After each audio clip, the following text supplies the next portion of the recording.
40% खर्च हा राज्य शासन उचलेल आणि त्याचबरोबर 3000 नवीन बसेस येतात. म्हणजे पहिल्या टप्प्यात ह्या 3000 बसेस ज्या निविदा प्रक्रिया झालेले त्यांना आम्ही स्पष्टपणे त्या सगळ्या जे डिस्ट्रीब्युटर आहेत त्यांना सांगितलेलं की अशाच पद्धतीनं स्मार्ट बसेस आम्हाला तुम्ही द्या आणि ह्या बसेसची क्षमता सुद्धा आम्ही मोठी करतो. म्हणजे 3x2च्या बसेस करतो जेणेकरून आसन क्षमता वाढेल. 50 प्रवासी ह्या बसमध्ये बसू शकतील आणि त्यापुढे येणाऱ्या म्हणजे दर वर्षाला ज्या 5-5 हजार बसेस येणार आहेत त्यामध्ये सुद्धा ह्या सुविधा असतील. म्हणजे भविष्यामध्ये एसटी महामंडळाच्या पुढल्या 5 वर्षामध्ये ज्या 30 ते 32 हजार बसेस असतील त्या पूर्ण बसेस ह्या स्मार्ट बस झालेल्या असतील आणि सुरक्षिततेचा जो दृष्टिकोन राज्य शासनाचा आहे आमच्या सरकारचा आहे तो आम्ही कायम ठेवून भविष्यामध्ये अशी कुठलीही दुर्घटना सारखी घडू नये यासाठी आमचं एसटी महामंडळ अतिशय कर्तव्य कठोर कारवाई या बाबतीत करणार आहे. सावरकरांची जयंती आहे.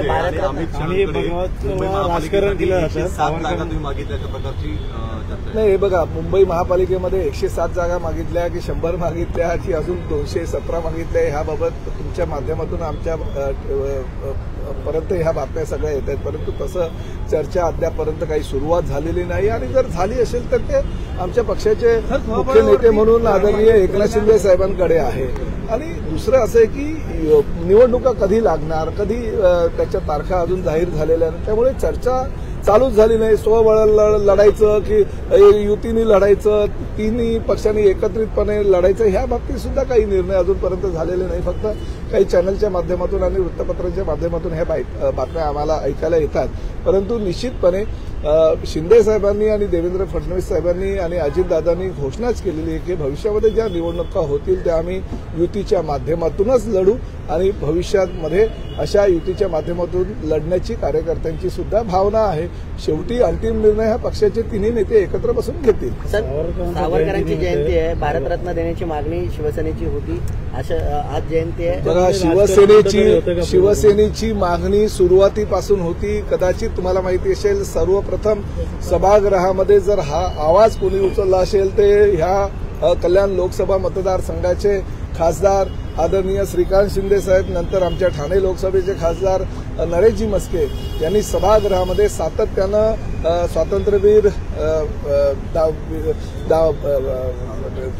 सावरकरांना हे भारतरत्न मिळावं याचा त्यांनी सातत्याने पाठपुरावा केलेला आहे आणि त्याचंच प्रचिती म्हणून सावरकरांचं तैलचित्र सुद्धा लावलं गेलेलं आहे. त्यामुळे संजय राऊतांनी आम्हाला सांगायची गरज नाही. मुख्य ही जी मागणीच एकनाथ शिंदे साहेबांची होती आणि ती सातत्याने आम्ही पुढे रेटतोय.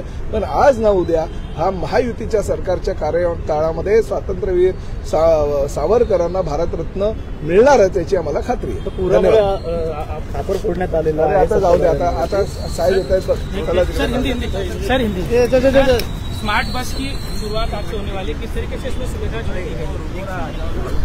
आपण पाहू शकतो ही नवीन एसटी जी आहे ती संपूर्ण महाराष्ट्रात आता लवकरच लॉन्च होणार आहे. त्याचं उद्घाटन लोकार्पण जे आहे ते आता अगदी थोड्या वेळातच महाराष्ट्र राज्याचे उपमुख्यमंत्री शिवसेनेचे मुख्य नेते एकनाथ शिंदे आणि परिवहन मंत्री प्रताप सरनाईक यांच्या माध्यमातून होणार आहे. संपूर्ण बघू शकतो अत्याधुनिक सुविधांनी परिपक्व असणारी ही नवीन स्मार्ट बस आपल्याला पाहायला मिळते. अगदी सीसीटीव्ही पासून सगळ्या सुविधा या बसमध्ये.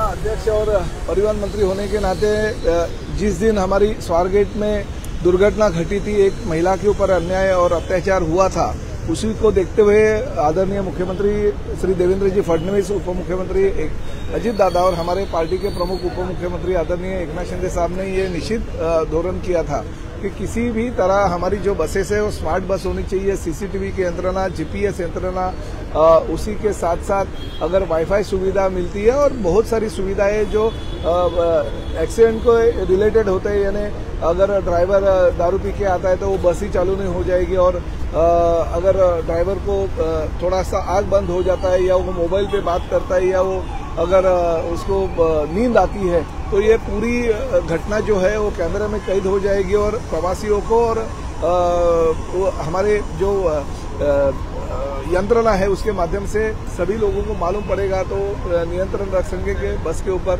और हमारे ये जो बस ड्राइवर गाड़ी पार्क करके जाते हैं उसके बाद में अगर गाड़ी खोलने की कोई कोशिश करेगा तो बीप अलार्म बजेगा ताकि किसी को भी मालूम पड़ेगा कि बाबा ये बस कोई अलग आदमी खोल रहे हैं। तो इसी तरह से जो सिक्योरिटी रिलेटेड जो भी सूचनाएं हैं वो सूचनाएं लेते हुए हमने ये स्मार्ट बस का निर्माण करने के लिए कहा।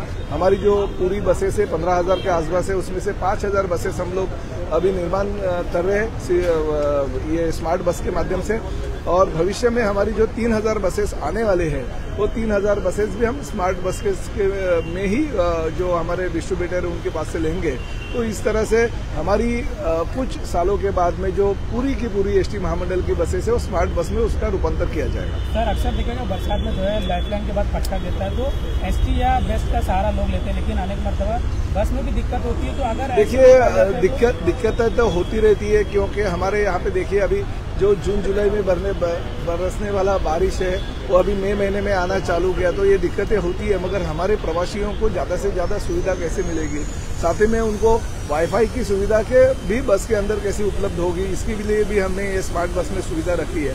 ये सब चीज़ों को देखते हुए भविष्य में अतिशय अच्छा आरामदायी प्रवास और सिक्योरिटी रिलेटेड जो भी चीज़ें हैं वो हमने इस बस में कर दी है। सर लंबी सफर के लिए गांव खेड़ा हो हर जगह ये महामंडल की बस पहुंचती है, उसके लिए क्या सुविधा है? नहीं देखिए, अगर वाईफाई सुविधा अगर वहाँ पे आती है तो कोई वो मोबाइल पे अपने पिक्चर देख सकते हैं। हमने 2 स्क्रीन लगाए उसमें भी वो पिक्चर देख सकता है। माननीय पंतप्रधान जी का जो भी भाषण रहेगा, मुख्यमंत्री जी का जो भी भाषण रहेगा या कुछ भी आह्वान रहेगा कोई भी नेताओं का, तो वो भी हम वहाँ पे देख सकेंगे।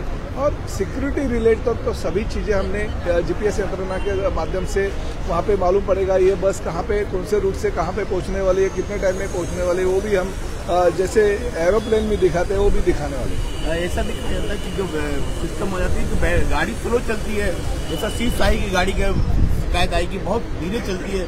तो देखिए ऐसा नहीं है, सब सिस्टम के हिसाब से चलती है और सभी जो हमारी बस है वो बस को हमने ज़्यादा फास्ट नहीं चलने चाहिए, यानी स्पीड का किलोमीटर लिमिट रख दिया है, तो उसके ऊपर वो जा नहीं सकती, ऐसी प्रोविजन भी हमने की है।